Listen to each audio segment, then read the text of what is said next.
Fala galera, bem-vindos a mais um Occultcast. Eu sou o Gigim, do portal imperiumfortuna.com e atosnegros.com.br.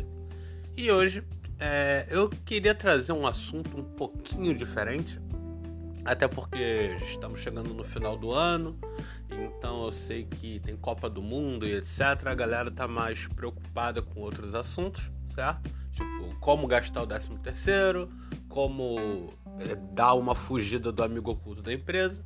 Então eu pensei, cara, vamos pegar uns assuntos mais aleatórios, certo? Já porque a galera não vai querer ficar estudando durante muito tempo alguma coisa. E aí eu estava pensando numa coisa que parece absurdamente idiota, mas até que tem um conceito interessante. Vocês já pararam para pensar como tecnologia e magia raramente são levadas a sério na mesma frase? A gente já viu, né, que a magia em si é um troço difícil de atualizar, né? A gente tem a magia caótica, né, que ela por si só já é moderna. Se não me engano, a magia caótica é de 1980 e pouco, então ela é considerada jovem, mas ela é quase toda baseada em conceitos antigos de magia. E o praticante de ocultismo, magia no geral, ele se orgulha de ser velho, de pensar como velho e de se comportar como os velhos se comportavam. Você repara que todo tipo de simbolismo, todo tipo de prática, ritual, até a forma como eles se comportam dentro dos seus templos, etc., é tudo muito tradicional, é tudo muito baseado no como era e como tem que continuar sendo. E eles abominam muito qualquer tipo de modernização ou adaptação que seja utilizada.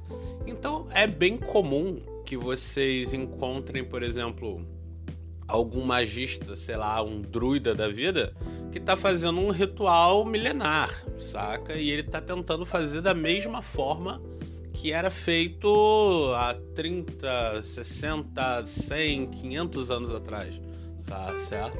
E ele acredita, inclusive, que enquanto mais parecido com o original, melhor. Bom, isso se chama tradição, né? O dogma, a tradição do cara é essa. Mas se vocês pararem para pensar bem, cara, será que isso realmente está certo? Então aí a gente entra na questão de tipo, não, o cara ele não vai, sei lá, fazer uma oferenda para uma entidade que pede sangue. Ele não vai num banco de sangue comprar sangue, sacou? Ele tem que ir lá e tirar de um animal, ou seja, coisa do tipo. Ele não vai poder botar um nugget no lugar de um coração de boi, ou coisa do tipo. E aí entra inclusive a questão da galera vegana, né? Então, tipo, uma galera vegana não vai poder fazer muitos rituais, né? Aí ele vai fazer o quê? Um ritual vegano? Não existe isso, sabe? E aí a gente vem para as adaptações de tecnologia no geral. Uma coisa que ficou muito engraçada, que as pessoas sacaneavam muito, lá uns 2, 3 anos atrás, eram as pessoas usando emoji para fazer alguma espécie de ritual.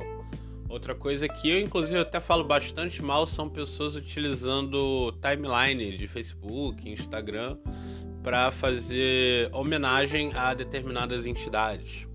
Outra coisa que eu falo também bastante é as pessoas apresentarem seu outfit ocultista, certo, na internet.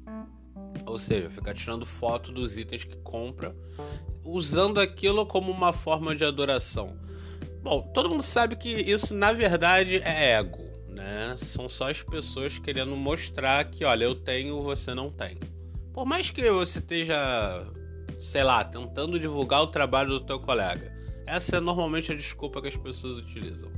O que você está fazendo, na verdade, é mostrando o teu outfit ocultista porque você quer aparecer. É normal, todo mundo sempre fez isso, certo? Todo mundo, desde antes da internet, as pessoas chamavam outras pessoas para mostrar, olha o que eu comprei. É bonito, não é?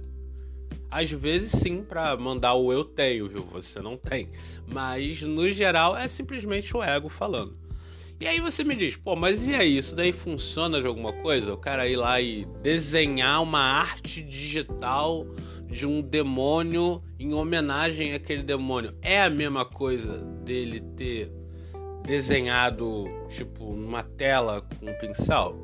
Aí que entra a questão. Eu acredito particularmente que sim, certo? Não é só porque você modernizou alguma coisa que o conceito dela foi perdido totalmente. Obviamente, quando a gente moderniza coisas, a gente tende a tentar diminuir o trabalho que teremos com aquilo. Ou seja, você cria uma ferramenta para facilitar determinado trabalho. Então, quando a gente fala de magia, algumas coisas não ficam mais modernas. Ou seja, quando você diz que você tem que fazer um ritual e esse ritual tem que te dar um certo trabalho para que esse trabalho sirva de combustível para que você possa realizar um determinado feito, obviamente, se você tira o trabalho disso, você vai estar diminuindo a chance daquele feito acontecer. Que é algo que a gente citava muito, inclusive, na questão da magia caótica, quando a gente falava sobre servidores. Porque o que era o servidor para muitos maguinhos caótico team, certo? Era basicamente você criar uma entidade que vai fazer o trabalho todo por você enquanto você só observa. Antigamente você tinha que fazer? Sim, você que tinha que fazer tudo. E era o fato de você se esforçar que modificava a realidade ao seu redor. Então vieram caras e pensaram, então seria muito mais fácil se já existisse um bicho pronto que eu posso manipular sem ter trabalho nenhum e ele vai fazer tudo pra mim. Que aí a gente sabe que começou lá com o elementar artificial e depois do elementar artificial, que pra eles era um pouco complicado demais, nasceu-se então o tal do servidor, que hoje em dia é uma grande palhaçada, né? O servidor nada mais é do que eles canalizando a vontade deles de uma forma muito porca e preguiçosa de, eu quero que a minha casa seja segura, então eu vou criar um servidor do Super-Homem. E tá pronto, sacou? É bem ridículo. Mas em outros casos, será que funcionaria? Você pode sim utilizar, sei lá, uma webcam em um notebook ao invés de usar um espelho negro? Você pode usar uma câmera digital para tentar tirar foto de fantasma? Você pode colocar microfones para tentar pegar algum tipo de captação sonora de entidade? Essa que é uma questão interessante, porque alguns grupos, né, parapsicológicos e tal, etc., parapsicólogos, não sei, eles tentam utilizar de tecnologia para conseguir provar que o mundo espiritual existe, né? Tanto que a gente tem aí esses caçadores de fantasmas, lembrando que 98% deles são fraude, certo? Afinal, os caras têm que ganhar dinheiro, né? Ficar tirando 1 milhão de fotos numa noite inteira e não sai nada, o cara vai falir, né? Então eles utilizam sim de equipamentos eletrônicos para tentar provar a existência do supernatural, saca? Mudança na temperatura, mudança na umidade, mudança eletromagnética, tudo isso sendo captado por aparelhos absurdamente caros e sensíveis para tentar provar que alguma coisa acontece. Isso é interessante? Em alguns pontos porque todo mundo nasce não acreditando em magia. Então até é comum algumas pessoas quererem provar isso. E agora me diz, se você não gostaria de fazer isso, você filmar o seu ritual, colocar todo tipo de dispositivo possível ao redor para captar qualquer tipo de alteração que acontece durante o ritual, e no final você poder analisar aquilo e verificar se realmente alguma coisa aconteceu fora da sua cabeça. Vai me dizer que você não iria gostar disso. Eu sei que muita gente não curte isso até pelo medo de perceber que nada aconteceu, né? Então, como eu disse, a questão do ego de novo. Se você tirar aquilo da pessoa, ela vai ficar revoltada. Ficou 10, 20 anos realizando um ritual e aí ela descobre que nada daquilo dali realmente faz alguma alteração física. Isso pode deixar uma pessoa bem triste e desacreditada. Só que tem a questão da fé. Então tem pessoas que falam, não preciso fazer isso porque eu sei que funciona. Entendeu? E é essa galera que tá fazendo as mesmas coisas há mais de 100, 200, 300 anos, né? O purismo do ritual em si. É uma coisa interessante, normalmente as pessoas acreditam que o tempo passa diferente para o ser humano do que passa para as entidades. Então é muito interessante você ver algumas bizarrices, como por exemplo, Paimon vai aparecer montado num camelo ou montado num cavalo de guerra, usando uma armadura de placas. Vocês já pararam para pensar que isso foi a visão que as pessoas deram para aquela entidade? Porque naquela época que eles escreveram esse livro, Demonografia deles, era aquele tipo de cultura que tinha ao redor deles. Então, se por acaso alguém for invocar um Daimon da vida, ele não vai aparecer numa armadura de placa, porque ninguém mais usa armadura de placa, e daqui a alguns anos as pessoas nem vão lembrar o que era uma armadura de placas. Vocês acham que aquela entidade, aquele bicho, vai continuar aparecendo montado num cavalo de guerra, lembrando que hoje em dia não existe mais cavalo de guerra, certo? Em uma armadura de placa? Isso não vai acontecer, certo? Então pensem nesse tipo de adaptação. A gente tinha uma série que era baseada na HQ lá do... Não lembro se era HQ e livro, mas eu sei que tinha HQ que era bem chata, por sinal, que era American Gods, né? Os deuses americanos, que eles meio que modernizavam, certo? A visão que as pessoas tinham dos deuses, sendo que a gente tinha os antigos deuses e os novos deuses. Infelizmente a série era muito arrastada e aí acabou sendo cancelada na terceira temporada, mas a ideia era muito boa, certo? Então vocês já pararam para imaginar que criaram-se deuses naquela época e criam-se deuses até hoje? Uma coisa que eu posso dizer bem clara é que, por exemplo, a pornografia seria um deus enorme hoje em dia. Já pararam pra pensar nisso?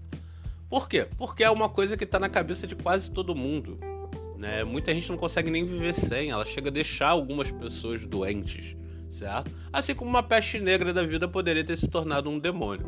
E aí é onde a gente entra numa outra questão pop que eu queria trazer pra vocês, desculpa. Que eu tava citando muito no grupo, a questão que eu tenho visto alguns animes, né? E aí tem esse anime do Motosserra, o Homem Motosserra, alguma coisa assim, onde os demônios são do tamanho da influência deles nos seres humanos. Então, por exemplo, o demônio da galinha é muito fraco porque ele não bota medo em ninguém, porque ninguém tem medo de galinha. Já o demônio da arma é absurdamente forte porque as pessoas têm medo de armas, saca? É um conceito interessante que eu acho que pode até chegar a se aplicar nos demônios que a gente já normalmente conhece, certo? E não só a questão do medo, mas a questão da adoração em si. Por isso que Jesus Cristo é maior do que determinada entidade, por causa da quantidade de adoradores que ela tem. Mas isso já é um tema, né, que eu quero trazer depois, pra gente fazer tipo um rankingzinho sobre isso. Mas pensem na ideia, entendam. Nesse podcast eu queria citar pra vocês que a modernização de alguns rituais ou de partes de rituais e crenças, ela vai acontecer. Independente da gente não querer isso, vai acontecer. Já está acontecendo. As pessoas não fazem mais as suas varinhas mágicas indo no meio da floresta e cortando um avelã e fazendo na primeira porrada. Isso não acontece mais, as pessoas compram, certo? E aí é entregue via Sedex, sacou? Via FedEx. As pessoas, elas não têm mais feito sacrifício de animal com a frequência que faziam antigamente. Isso vai sumir, certo? Dentre outras coisas. O mundo vai se adaptando, né, à sua normalidade e vai enterrando o velho.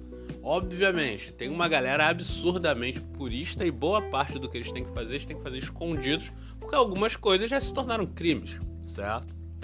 Então, apesar de sim ter muita coisa idiota hoje em dia, como pessoas usando emoji de WhatsApp para fazer, sei lá, sigilo, né?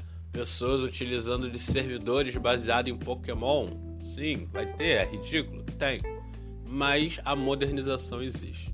E outra coisa que depois eu vou levantar o assunto é essa, sobre a influência que uma entidade pode ter pelo fato dela existir mais ou menos na realidade das pessoas. Porque uma coisa que a gente cita bastante no grupo é que para você matar um deus, basta que você mate todo mundo que conheça ele, certo? Então talvez sim, o poder que determinada entidade pode influenciar no plano físico seja relacionado à quantidade de seguidores que ela tenha. Mas isso daí já é um tema para o próximo podcast, porque a gente já bateu os nossos 10 minutos. Então, lembrando sempre pra galera que estamos no Spotify, estamos no Cashbox, estamos no YouTube, estamos em tudo que é canto. Se você gostou, curte. Se você gostou bastante, compartilha. Se você quer debater, comenta ou entra lá no nosso grupo no WhatsApp, onde é um grupo aberto, mas tem mais regras, então leia as regras e participe lá. Levante o debate, seja ele sobre os podcasts, sobre as matérias, etc. Vai ser bem interessante para vocês. Lembrando que nós também temos o nosso Apoia-se, certo? Você pode começar com R$2 e vai até R$50. O Apoia-se, ele é utilizado para que a gente possa bancar o nosso portal, o canal e etc. E que a gente possa ter essa frequência de matérias, sendo matéria de terça a sexta-feira. E quando o mês está muito bom, a gente faz matéria até de segunda a sexta-feira. Lembrando que tem podcast, tem ritual e ainda tem umas lives de vez em quando, certo? Então, galera, por hoje é só. Muito obrigado por participar. Lembrando que o final do ano tá chegando, então a galera vai entrar de férias. Mas antes da gente entrar de férias, ainda vai ter umas novidadezinhas para mostrar. Então, valeu, galera. Até a próxima. Fortuna.